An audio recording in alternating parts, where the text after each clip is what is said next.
ज्यादा अपडेट के लिए आपको सीधे लिए चलते हैं जहानाबाद, जहां पर हमारे वरिष्ठ संवाददाता मधुरेश नारायण इस खबर पर पूरी जानकारी दे रहे हैं। जी मधुरेश, ये बताइए, इस हादसे के पीछे प्रशासनिक लापरवाही की बात सामने आ रही है, इसमें कितनी सच्चाई है?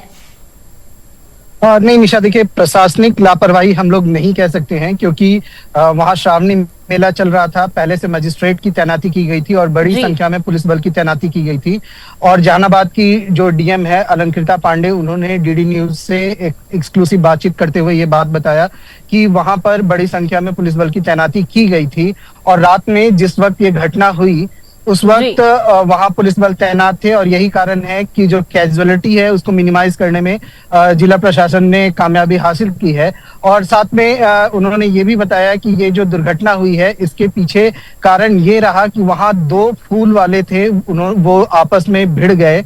और उनकी आपसी लड़ाई के कारण वहां सीढ़ियों पे भगदड़ मच गया, जिसकी वजह से ये घटना हुई। इस पूरी घटना में 7 लोगों की मौत बताई जा रही है और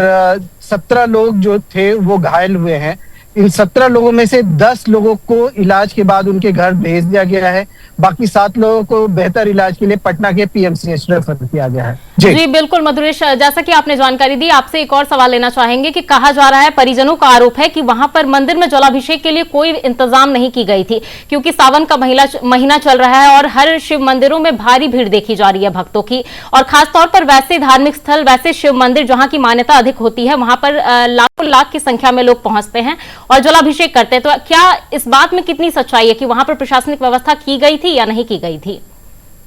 नहीं, बिल्कुल प्रशासनिक व्यवस्था थी और मैं आपको बताना चाहूंगा कि वहां पे जो स्टील रॉड की बैरिकेडिंग की गई थी और मंदिर में अर्घा सिस्टम लगा हुआ है। भक्तों को मंदिर के अंदर जाने की जरूरत नहीं है क्योंकि मंदिर का जो गर्भगृह है वो काफी छोटा है, तो भक्त बाहर से ही जलार्पण कर रहे थे भगवान पर और जलार्पण करके मंदिर के बाहर से ही निकलने की उनकी पूरी व्यवस्था थी। तो ऐसे में हम ये कह सकते हैं कि वहां पर भक्तों के दर्शन के लिए, जलार्पण के लिए पूरी व्यवस्था थी और सोमवार होने के कारण अतिरिक्त पुलिस बल की भी तैनाती की गई थी। लेकिन जो भगदड़ की वजह है, जो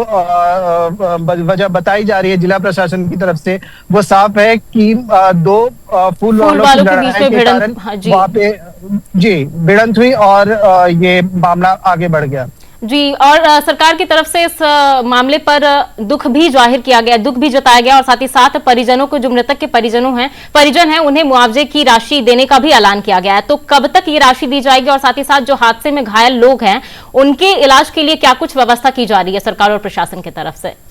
हाँ बिल्कुल, हमारी बात जो है वो यहाँ के सांसद से भी हो रही थी, जहानाबाद के सांसद से भी हुई। उन्होंने बताया कि जो मृतक के आश्रित हैं उनको जल्द से जल्द मुआवजा सरकार के द्वारा दिया जाएगा और इसके साथ ही वो ये कोशिश करेंगे कि उन्हें सरकारी नौकरी भी दी जाए। तो उम्मीद की जा रही है कि जल्द ही उन्हें पैसा मिल जाएगा। इसके अलावा जो लोग वहां पे घायल हुए थे उनको इलाज के लिए पटना के पीएमसीएच रेफर कर दिया गया है और बताया जा रहा है कि उसमें सभी की हालत स्थिर है। बिल्कुल, तमाम जानकारी देने के लिए आपका धन्यवाद मधुरेश। तो जिस तरह से ये हादसा हुआ है, जिस तरह से ये घटना घटी है और ऐसे में प्रशासन और सरकार भी अलर्ट है और साथ ही साथ इस मामले पर जांच के भी आदेश दिए गए हैं और कहा गया है कि जांच कर दोषी सख्त से सख्त कार्रवाई की जाएगी। तो चलिए